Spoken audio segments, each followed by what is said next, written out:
Aviso de conteúdo. Esta narrativa contém descrições de violência, humilhação, conflitos físicos e temas de intimidade adultos. Trata-se de uma ficção histórica que aborda a realidade brutal da escravidão e suas consequências. Quando o castigo se tornou um prazer, assim dizia em tom provocador e irreverente a inscrição de um jornal lisboeta que circulava entre as fazendas do Vale do Paraíba. Helena de Menezes nunca supôs que uma frase impressa pudesse tocar tão de perto o próprio corpo. No salão principal da fazenda São Jerônimo, naquela noite de agosto de 1847, a sentença que parecia apenas um triunfo retórico transformou-se em decreto de menstruação e exílio. O que vinha a seguir não era fábula. Era o desfiar lento de uma ordem social que esmagava num punho de seda e barro. O salão ardia em luz de velas. Lustres de cristal tremelicavam sobre vestidos tecidos em sedas vindas do outro lado do Atlântico. Os bolos de açúcar e as travessas de figos formavam ilhas perfumadas no centro do tabuleiro de madeira polida. O ar pesado trazia o cheiro indelicado do café recém-torrado, do perfume das senhoras e do óleo das lamparinas. Os homens enfeitavam-se com coletes engomados e gravatas de laço. Conversavam de juros e milho, de quilombos e do preço do escravo jovem. O baile era uma afirmação. A fazenda se mostrava, na música e no brilho, tão segura quanto a mão que batia o compasso da orquestra. Helena, aos 22 anos, caminhava com passo medido entre arcos de gaze e folhos. Seus cabelos escuros estavam presos, como se cada laço guardasse uma lembrança. Ela havia aprendido cedo a tornar a própria presença um argumento. Na roda de bandejas de cristal e cumprimentos estudados, houve um pretendente, um senhor da vila com dentes alvos e riso fácil, que ousou desejar mais do que o costume permitia. Um elogio mal colocado, uma sugestão de troça, uma risada que atravessou a etiqueta. Helena devolveu o afrontante comentário com um gesto frio que cortou a sala como lâmina. O riso murchou. O homem corou. A disposição da festa reordenou-se, e por isso a face do pai queimou como se o afeto pela filha tivesse sido mordido por um escárnio. Coronel Augusto de Menezes, figura tão grande quanto o chapéu que usava, veio até ela com passos que não dissimulavam a intenção de um tribunal. Era o homem que administrava plantações, contava negros como se fossem palmos de terra e cuja autoridade se estendia além dos muros da Casa Grande. A bofetada que desferiu não foi um gesto de descontrole, foi lei aplicada. O som do tapa teve a dureza de um sino contra os vestidos. A mão aberta marcou a pele de Helena e marcou com outra tinta a ordem da casa. Naquele momento, diante de veludos e olhares constrangidos, nada do que ela havia sido, a filha, a jovem de salões, o reflexo de costumes, restou invulnerável. Ele pronunciou a sentença como se recorrera a um texto antigo. Vais aprender o que é trabalho. Vais ao posto de fronteira.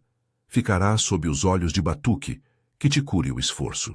Havia na voz do coronel a convicção de quem sabia dar lições que preservavam poderes. Não perguntou. Ordenou. O envio de uma mulher da Casa Grande para viver no posto, sob a vigilância daquele que era capataz e escravo, era humilhação pensada para reordenar. Para o orgulho paterno, era pedagogia. Para a jovem, era degradação. Para os que observavam, era espetáculo. Helena, com a face rubra e os olhos úmidos, não achou alento em desculpas. As mãos que até então se moviam com delicadeza, agora aprenderiam a manejar machados. Os dedos que pousavam em taças teriam de coser calças e varrer currais. A filha do coronel tornara-se lição. No precipício da vergonha, antes de partir, Helena sentiu um turvo ressentimento transformar-se em uma lucidez cortante. Não seria a derrota, pensou. Aprenderia a dominar aquilo que lhe era imposto, e assim, com um estuque de raiva que se confundia com orgulho, ela vestiu sobre o vestido de cetim um casaco de viagem pesado, calçou botas que jamais havia usado e subiu a cavalo. O corte da bochecha ardia, e dentro dela havia uma outra marca, a percepção de quanto pouca autonomia seu corpo tinha quando exposto ao arbitrário paterno. Se essa história te chama a atenção e você gosta de narrativas que exploram amor, poder e resistência em contextos históricos difíceis, inscreva-se e fique conosco até onde for preciso. A viagem para o posto de fronteira durou 3 dias, contados por estradas que mais pareciam veias abertas no relevo da serra. A comitiva era mínima, um coche leve, 2 funcionários do coronel para garantir que a ordem fosse cumprida e um aurífero silêncio social que acompanhava Helena como sombra. O Vale do Paraíba alongava-se à medida que os casarios fixavam-se em manchas, roças, senzalas, e de quando em vez o pequeno aninhado de moradores que subsistiam vendendo redes, cachaça e palavras. A estrada exalava cheiro de terra molhada das últimas chuvas, e as pedras cruas raspavam o casco dos animais. No primeiro acampamento, à beira de um regato onde a água corria quente de seixos, Helena observou sem vaidade o próprio reflexo. Rosto sujo, cabelos revoltos, mãos que tremiam ao segurar o cabo de uma caneca de estanho. Aprendeu rápido a distinguir o peso de coisas simples. Um machado com cabo bem feito, uma faca que acertava a madeira sem entortar, o nó firme que prendia uma carga. Tudo era novo e, paradoxalmente, ensaiava uma espécie de liberdade prática. Aprender a cozinhar o próprio sustento, a costurar as próprias roupas, a conhecer os caminhos que antes conhecia, apenas por mapas decorativos, na biblioteca da Casa Grande. O posto de fronteira ficava a meia légua da estrada principal, um conjunto de casas de pau a pique, um terreiro cercado por palheiros e um pequeno curral onde os animais aguardavam. Havia ali uma estrutura governada não por finas etiquetas, mas por ordens e necessidades. Era uma determinação de resistência cotidiana, consertar uma roça, embalar um fardo de café para a viagem, vigiar as fronteiras de escravizados em fuga. Para Helena, significava igualmente uma redução do mundo. Não mais cartas de baile, mas cortes e nós. Não mais jantares públicos, mas o calor do fogão. Batuque esperava. O homem era uma presença que se impunha sem proclamações. Alto, de músculos marcados e pele com a cor do café escuro, seus olhos mantinham uma economia de palavras. Era notório entre os voltantes que, apesar de escravo, exercia uma autoridade no posto que poucos podiam contestar. Com suas mãos calejadas ele havia domado bois, ajustado arados e mantido a disciplina entre homens e mulheres que viviam entre palhas e serras. Havia na maneira como se movia uma corda tensa de contenção, firme, precisa, sem afeto desnecessário. Ele não era o porto de carinho, era a rocha que segurava o pelouro. Quando Helena o viu pela primeira vez, houve uma troca rápida de olhares que não se deixou traduzir em palavras.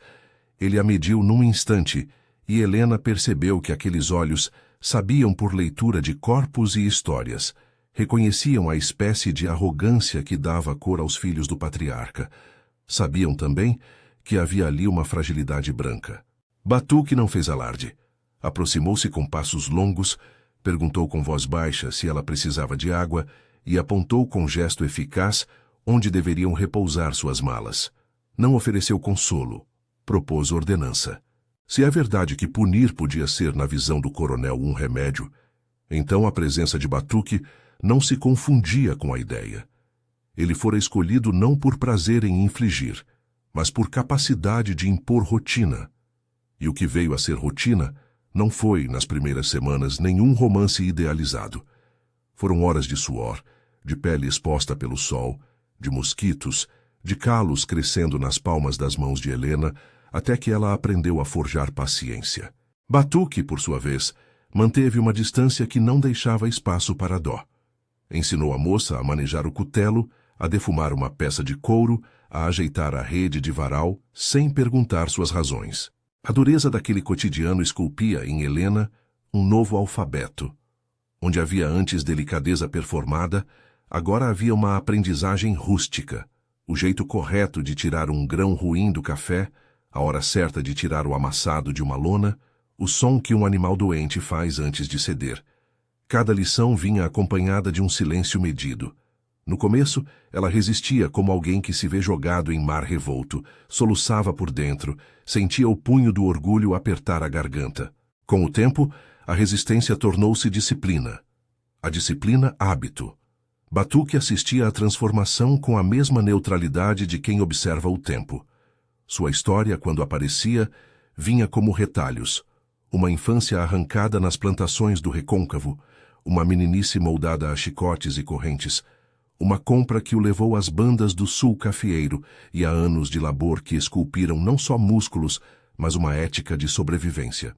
Em noites em que a lua alinhava-se com o telhado de palha, ele confessava em vozes baixas para outros homens da senzala que aprendera a contar dias pelo som da chuva e a navegar entre pessoas como quem lê o tempo.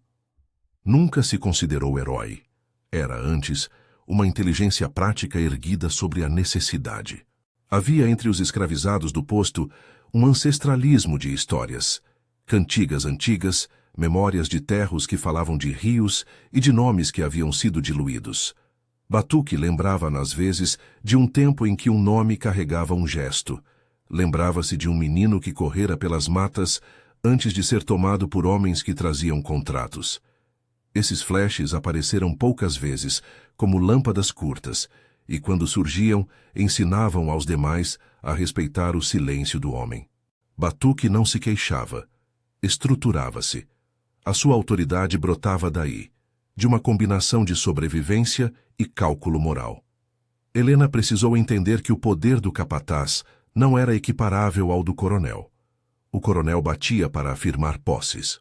O capataz punia para assegurar ordem e, nos limites daquilo que a brutalidade permitia, preservava pessoas sob sua batuta. Essas distinções não desculparam nenhum dos dois. Helena aprendeu a reconhecer o signo de cada voz.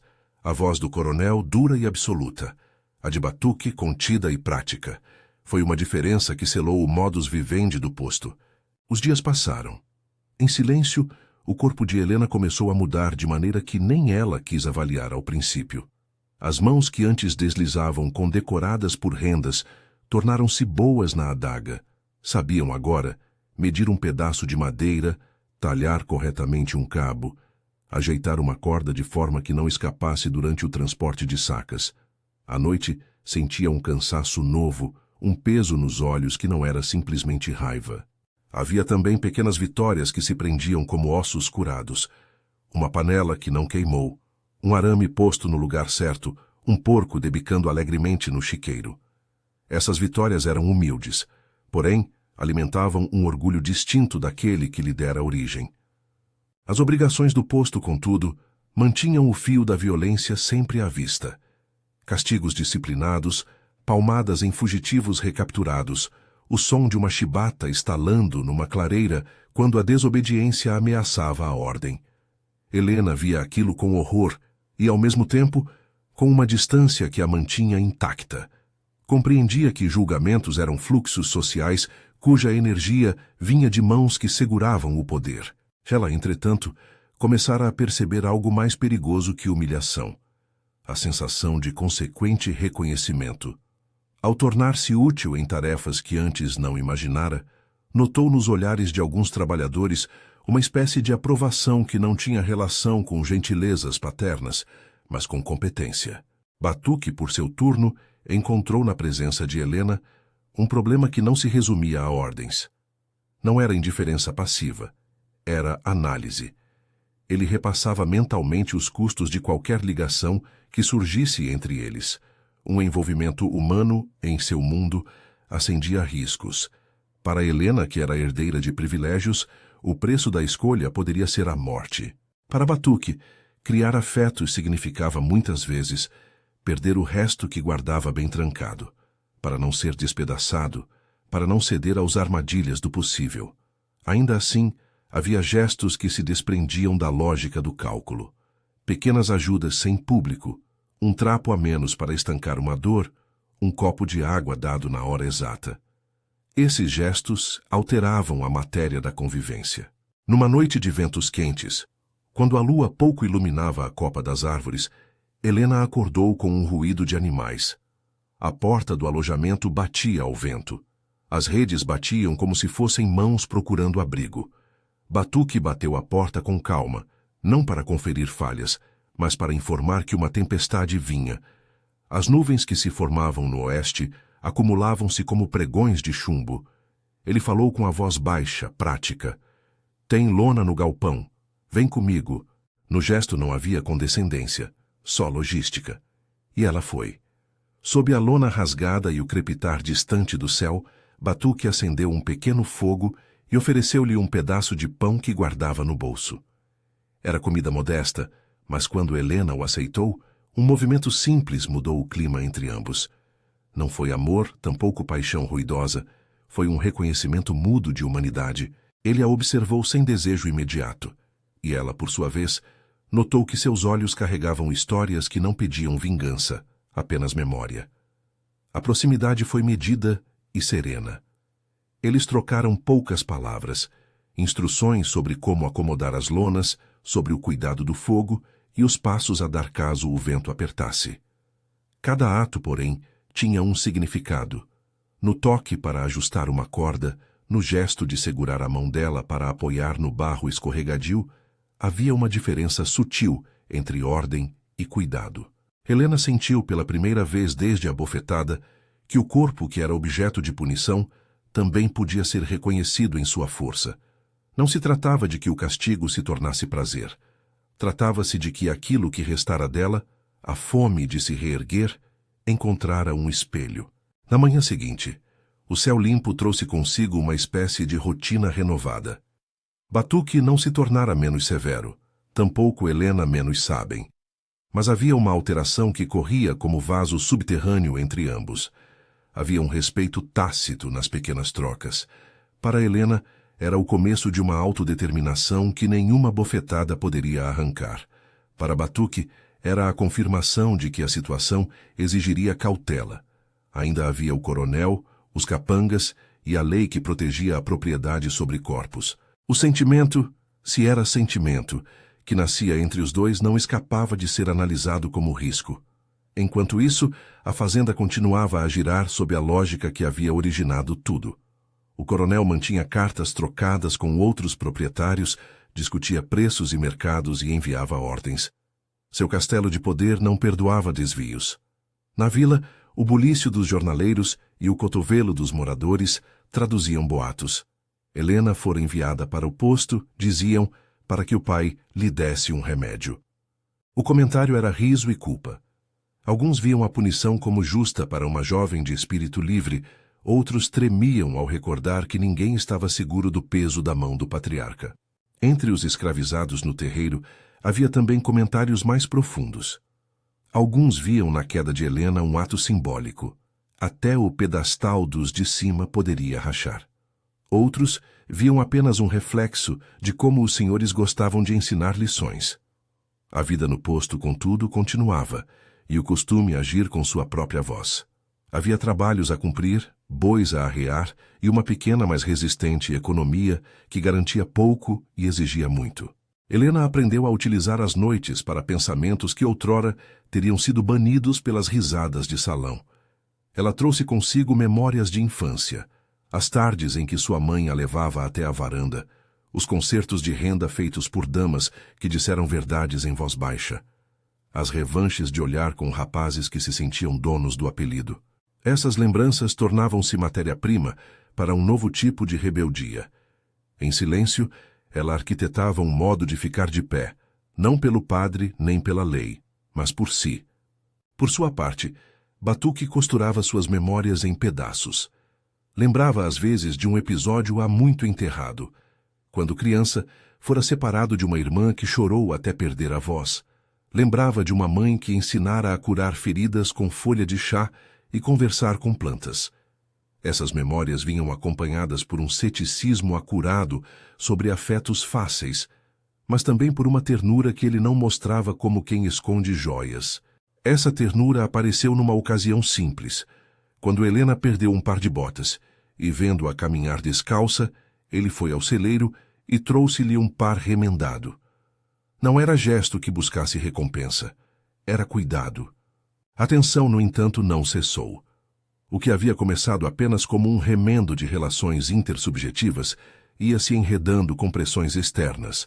A presença dos capangas do coronel, os olhares de escravos que viam a filha, agora serva, cuidando do mesmo chão que seus pés pisavam. Havia um fio de violência sempre pronto a se reacender. O poder do coronel pairava como nuvem de chumbo sobre qualquer leve impressão de liberdade. Numa tarde, ocorreu o primeiro incidente que deixaria traços mais profundos no corpo e no espírito de Helena. Um capanga, tomado por uma necessidade de afirmar-se diante de homens que partilhavam a propriedade das vidas humanas, aproximou-se do posto com palavras maliciosas. Ele sorriu da nova posição da moça, fez troça do costume de que filhas de casa deveriam conhecer a dureza. E no tom que usa quem confunde violência com direito, deu-lhe uma bofetada leve, gesto que pretendia humilhar, mas que só reacendeu o anseio de resistência no peito de Helena. Ela ergueu a cabeça, respondeu com uma indiferença que custou sangue, e foi Batuque quem interveio. Nada de explosões, apenas uma ordem firme que fez com que o capanga recuasse.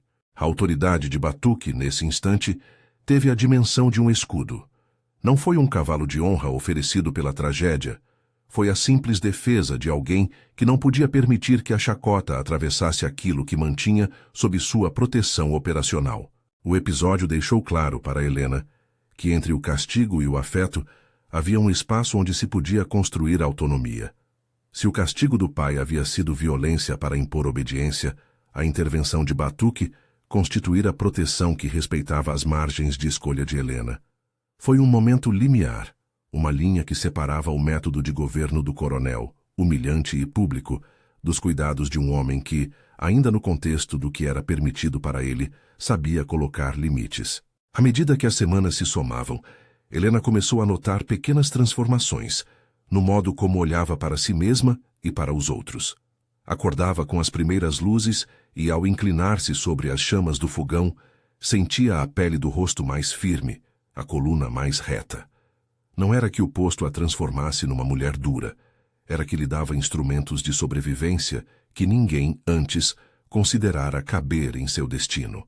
Batuque via essa transformação com uma mistura de distância e preocupação calculada. Sabia que, para que Helena vivesse, não bastava ensinar-lhe o uso do machado. Era preciso que ela entendesse os riscos de uma liberdade que vinha com correntes invisíveis. Houve ainda noites de conversa entre as paredes de madeira, quando o mundo parecia tão pequeno que os ruídos dos porcos e das galinhas enchiam o espaço. Eles falavam pouco de amores. Para Batuque, essas palavras eram perigosas. Falavam sim, de comida, de trabalho, de quando a chuva chegaria na hora certa.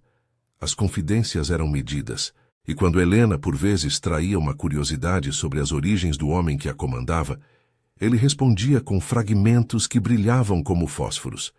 Fui vendido. Fugi. Retornei. Aprendi a escutar o mato. Essas lâmpadas breves de memória não bastavam para criar um romance, mas davam uma textura às suas trocas. Ao fim de meses, Helena já não era apenas a filha desgraçada que chegara ao posto. Tornara-se alguém cujo rosto carregava a petulância redimida por um trabalho honesto. Havia quem dissesse, entre os escravizados e alguns moradores da vila, que a moça tinha aprendido a verdade do suor. Isso, porém, não detinha o possível desastre. O próprio coronel, distante, enviava mensagens de vigilância. Que a disciplina seja mantida, que a ordem seja preservada. Havia por trás do expediente uma ameaça permanente. A qualquer sinal de desobediência total, o preço seria caro. E foi nesse limiar, entre o corpo novo que se fazia e a ameaça que ainda redesenhava limites, que ela viveu o crescendo daquilo que poderia ser o ponto de virada.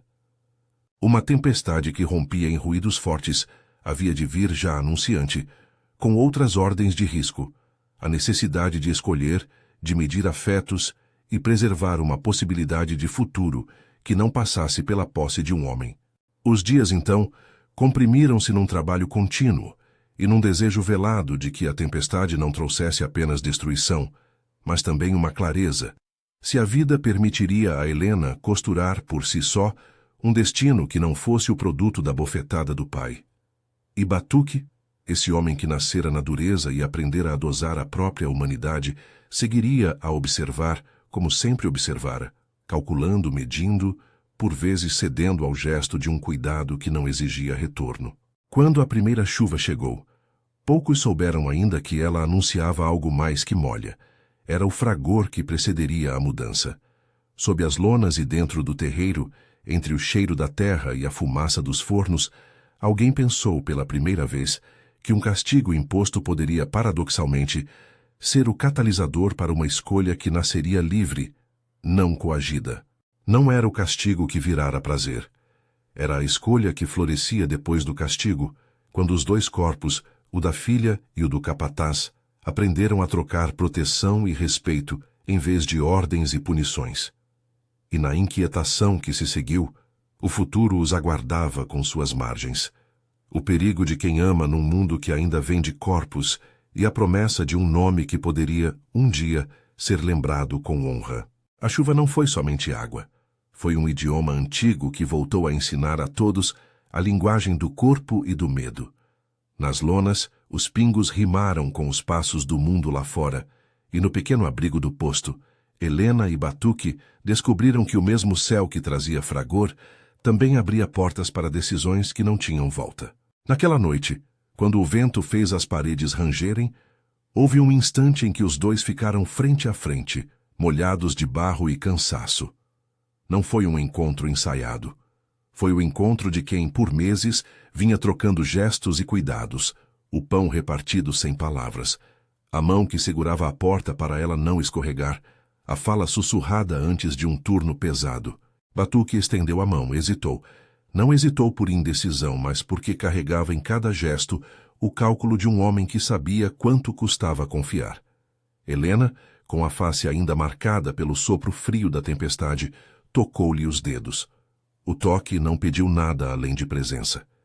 Se queres ficar, fica, disse ele baixo, como se em voz alta a oferta tomasse peso que nenhum dos dois podia suportar.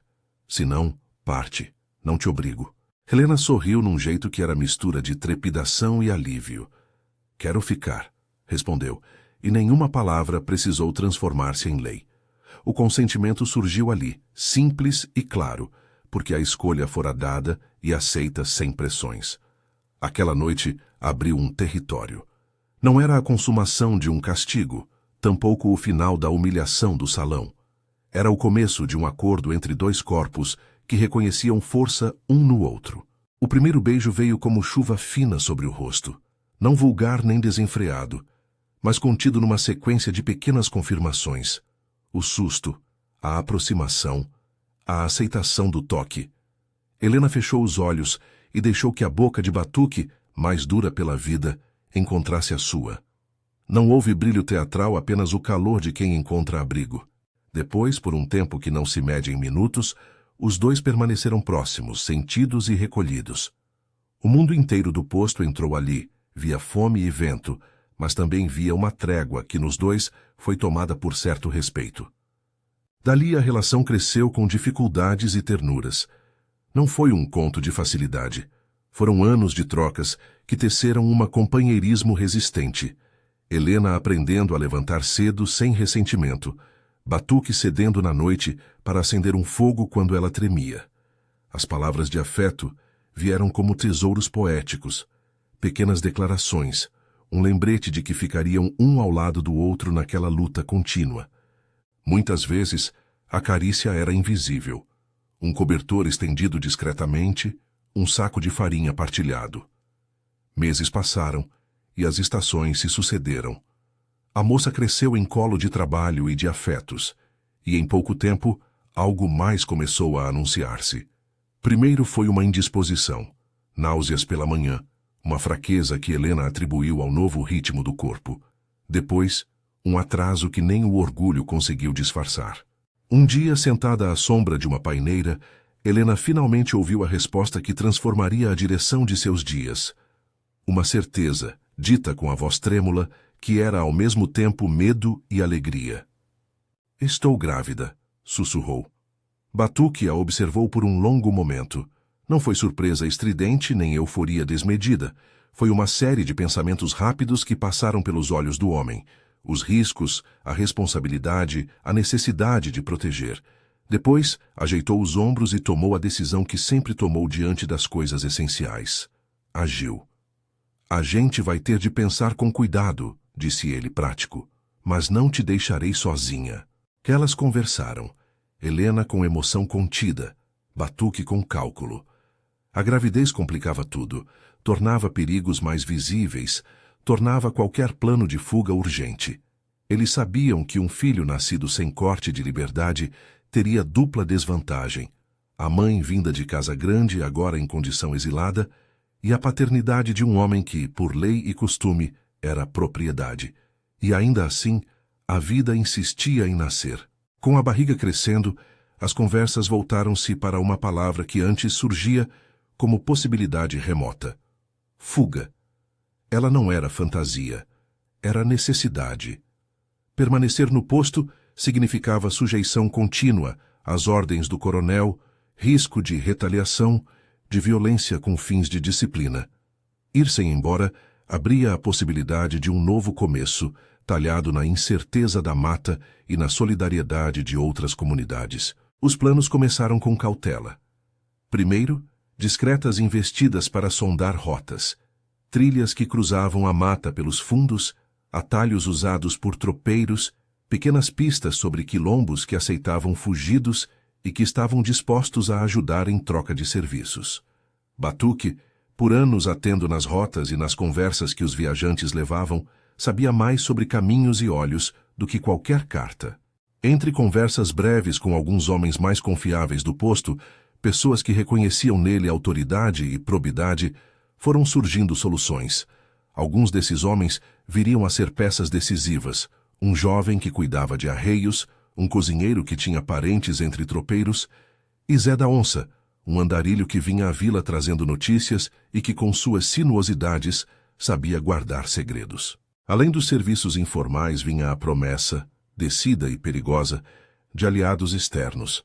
Batuque, em recolhas silenciosas e trocas de palavras, manteve contato com alguns homens e mulheres que viviam além da ordem da fazenda, quilombolas que se escondiam nos morros, um tropeiro que cruzava o vale e que por amizade antiga devia um favor, e um grupo de viajantes tropeiros que, por dinheiro ou convicção, poderiam levar uma mãe e seu companheiro por rotas menos vigiadas. Foram essas alianças que transformaram um desejo em plano.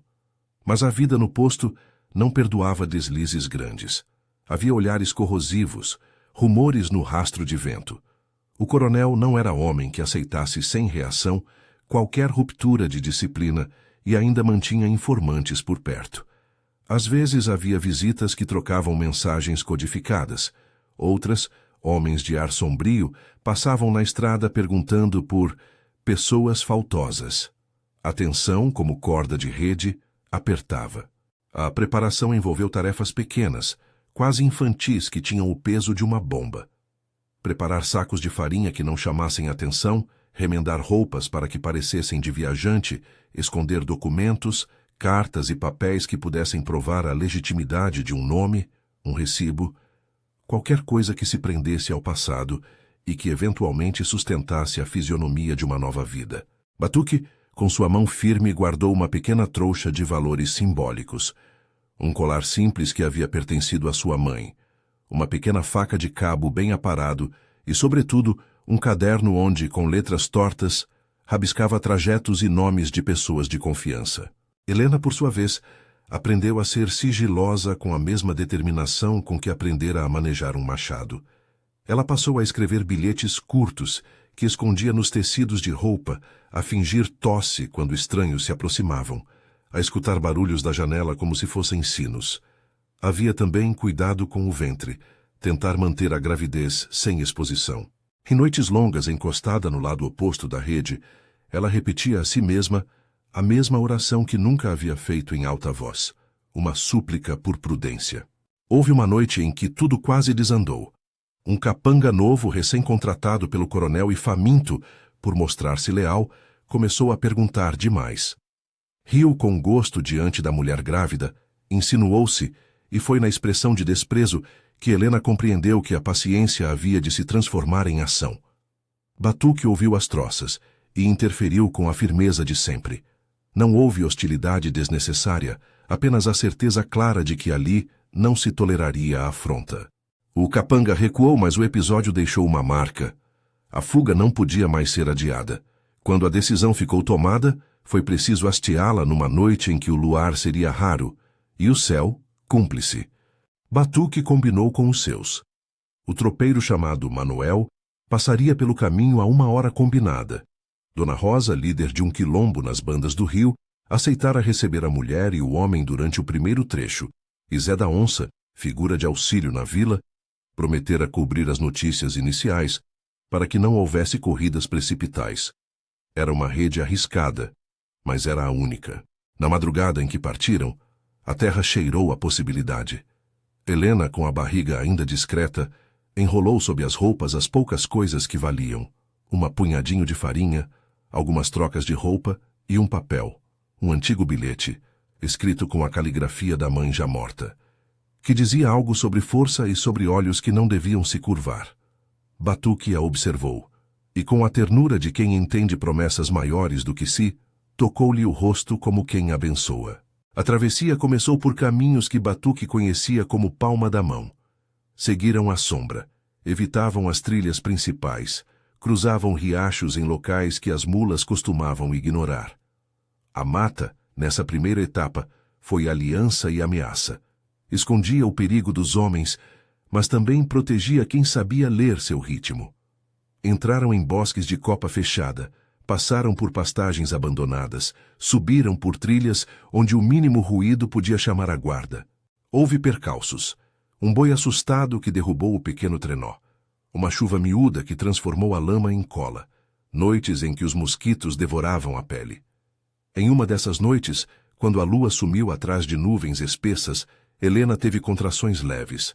Susto que igualou o medo à urgência de retornar. Batuque permaneceu firme, acendendo ervas que seu povo conhecia para aliviar as dores, e o tropeiro Manuel fez um apoio com ervas e água quente que ajudou a segurar a situação. O bebê então ainda insistia em ficar mais tempo guardado. A espera era um pano esticado entre o temor e a esperança.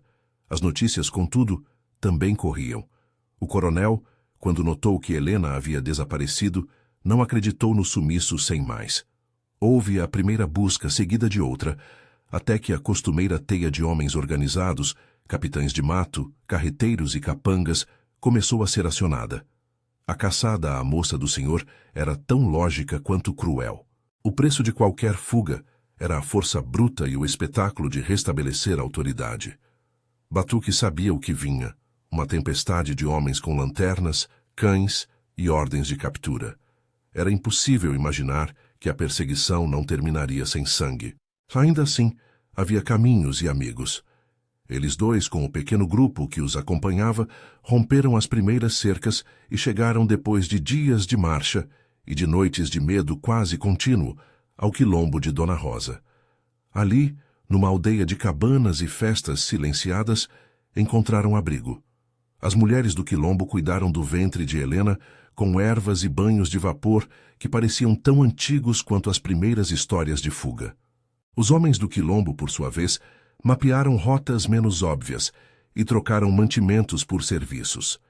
No quilombo, Helena conheceu outro tipo de comunidade, a da resistência contínua, da memória oral que mantinha nomes e histórias vivas. Aprendeu cantigas, ouviu histórias de fugas antigas e, como se cada verso fosse um juramento, a comunidade ganhou um novo papel de família substituta. Porém, o tempo que conseguiram ganhar era frágil. O coronel, enfurecido, levantou recompensas e lentamente agrupou homens que cruzavam as planícies. A rede de controle era extensa e a fazenda São Jerônimo sabia se servir de seus recursos para perseguir o que chamava de propriedade perdida. A notícia de que a filha havia fugido ao lado de um capataz escravo era um escândalo político. A honra do senhor estava manchada. E para purgar essa mancha, havia a lógica do terror. Então veio o dia em que a perseguição bateu na aldeia. Um grupo de capangas, guiados por companheiros da região, investiu sobre o quilombo numa manhã com neblina, acreditando poder surpreender. Dona Rosa e seu povo, experientes, organizaram a fuga e a dispersão. Batuque assumiu o risco de criar uma rota de escape que permitisse que Helena e o pequeno grupo consigam atravessar para uma estrada longe, enquanto outros cuidavam de desviar a atenção. Foi um plano que dependia de sacrifícios. Na clareira onde se deu o encontro decisivo, o vento parecia segurar a respiração.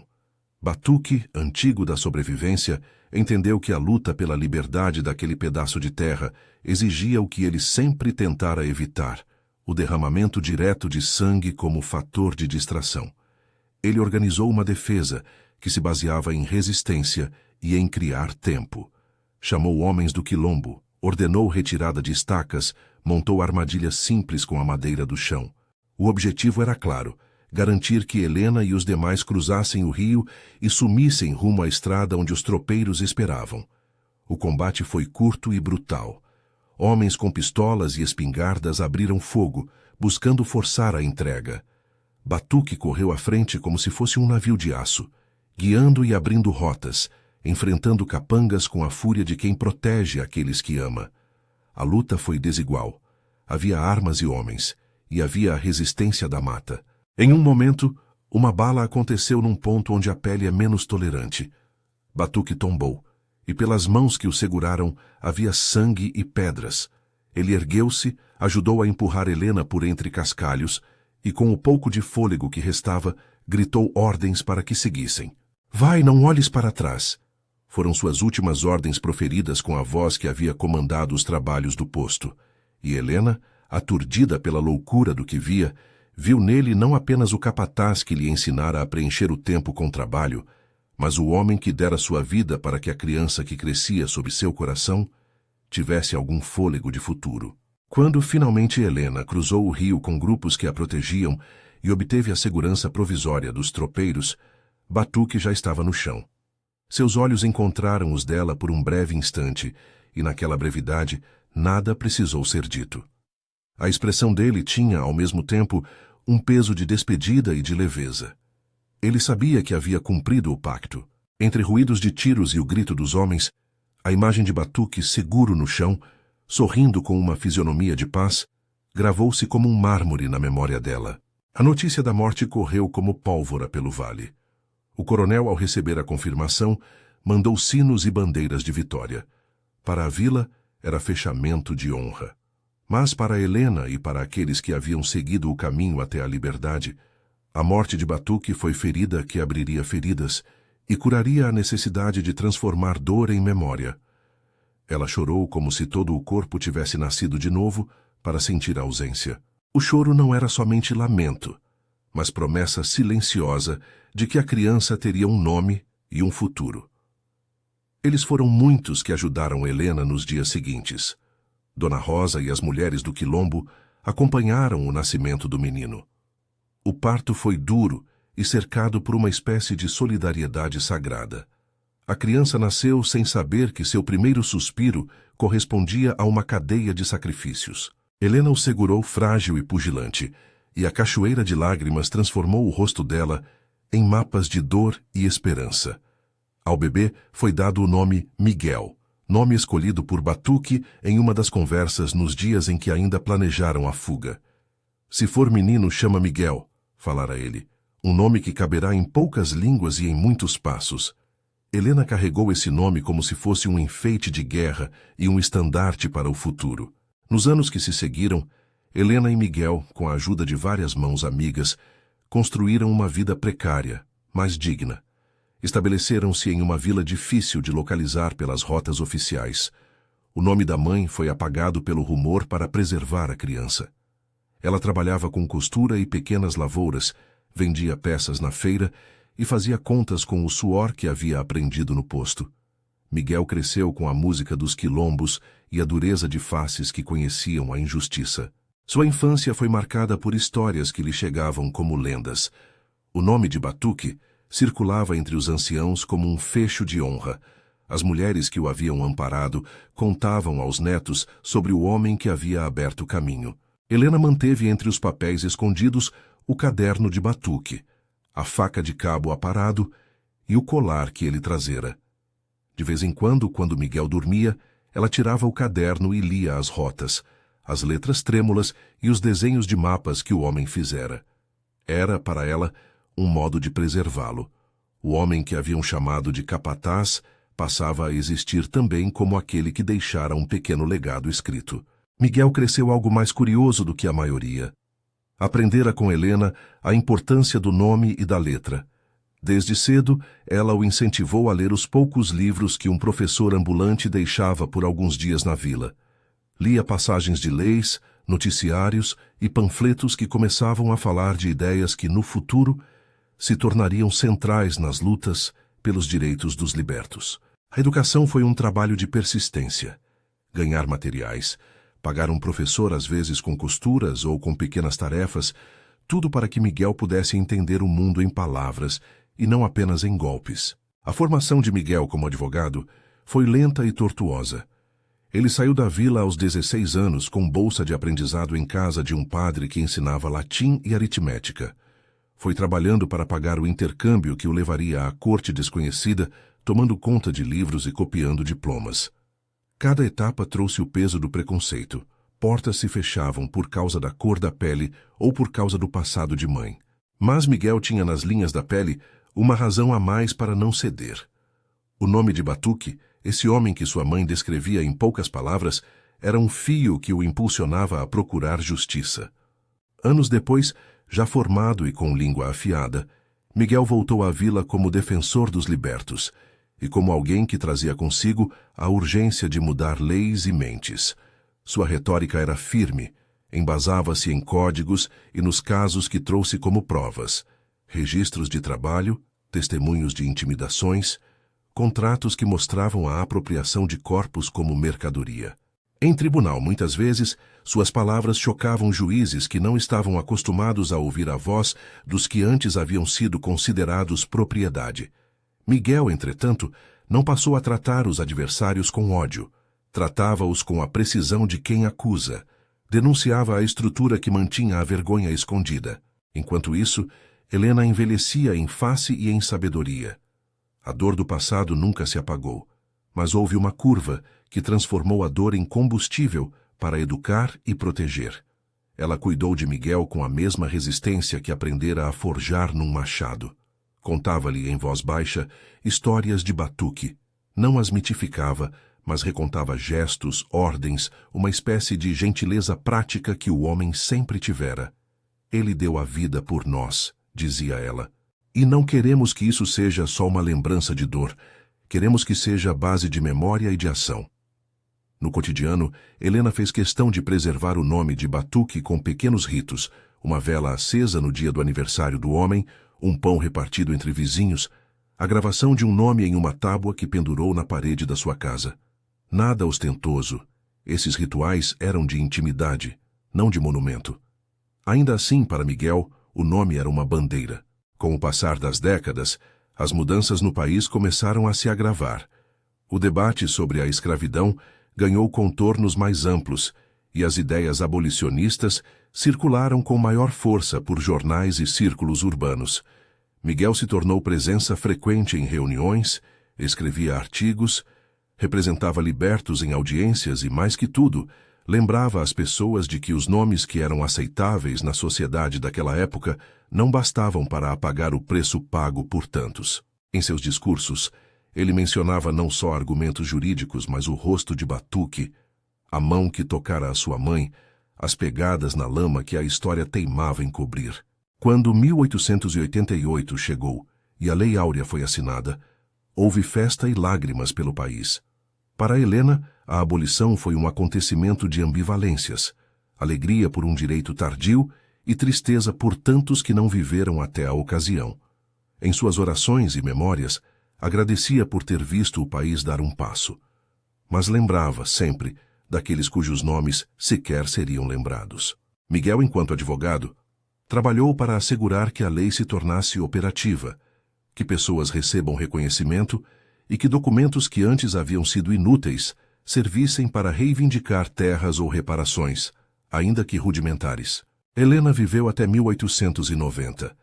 A morte não trouxe surpresa, trouxe apenas a acabativa calma de quem restituíra tudo o que podia no campo da vida: um filho instruído, uma comunidade que a respeitava e um nome que nunca permitira que Batuque fosse reduzido ao silêncio.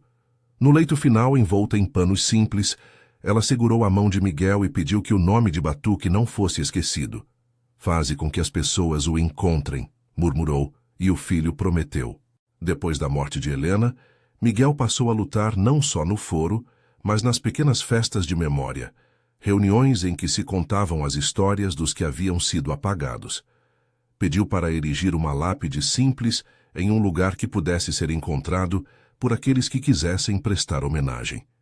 Trouxe, entre outras coisas, o caderno de Batuque e a faca com o cabo bem aparado. Numa cerimônia modesta, com flores de roçado, leu as palavras de sua mãe e de alguns quilombolas que lembravam o dia em que Batuque caíra em defesa de uma promessa. O túmulo que finalmente se lavrou não foi memorável pelo tamanho, mas pelo reconhecimento explícito. Miguel escreveu no mármore uma frase que resumia o que a família e os amigos julgavam justo. Batuque morreu para que outros vivessem. Não era glória, era verdade. Ao lado da pedra havia, às vezes, um brinquedo simples, uma palavra de criança e uma flor selvagem. Aquilo bastou para que a memória tivesse um endereço. O século que se ergueu não apagou as contradições que suas vidas tinham atravessado. Houveram muitos debates, muitos retrocessos e muitos gestos de reparação tardia. Miguel, com sua atuação, conseguiu trazer nomes à tona, ajudou famílias a reconstituir histórias, formalizaram registros e batalhou por reconhecimento. O caminho, contudo, permaneceu longo. Na vila onde tudo se começou, histórias eram contadas e recontadas. Algumas mulheres guardavam em segredo cantigas que Batuque havia ouvido de sua mãe. Entre os jovens, Miguel era lembrado como advogado que havia ido à cidade para desafiar estruturas. Helena tornou-se, para alguns, exemplo de transformação. Uma mulher que resistira e que se apropriara da própria vida. O que antes fora golpe virou, com tempo e memória, aprendizado. A reflexão final que fica daquela história que começou numa bofetada e terminou em lápide é dura e precisa.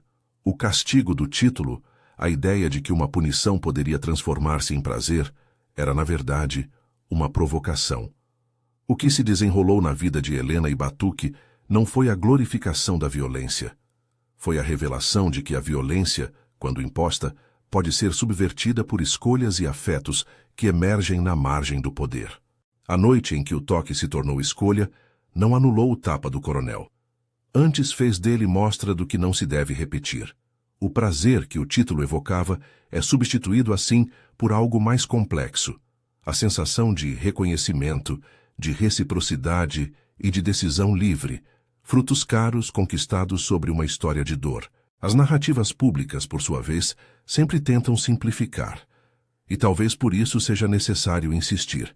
Não se deve naturalizar a dor como caminho para a recompensa. A história de Helena ensina que a transformação só é legítima quando nasce da liberdade de escolha, não da servidão nem do castigo. Batuque, com sua vida e sua morte, construiu uma ponte para que o filho, e muitos outros, pudessem trilhar passos que um dia ajudariam a transformar leis e corações. No fim, quando Miguel levanta a voz em tribunais e praças, não busca o martírio do pai como peça de espetáculo. Busca justiça concreta, terras repartidas, reconhecimento de violências passadas e memória honrada para os que foram apagados. Ele sabe que a reparação material é apenas parte do caminho. É preciso também desatar as narrativas que naturalizam poder sobre corpos. Se você leu até aqui e sentiu a força da história, talvez veja nela mais que romance. Veja um espelho do passado que nos instrui hoje. Comente, conte a alguém que precise ouvir sobre coragem, escolha e sacrifício. Compartilhe esta história para que nomes como Batuque não sejam apenas sombras esquecidas, mas rostos que nos lembram do preço da liberdade e do valor da memória.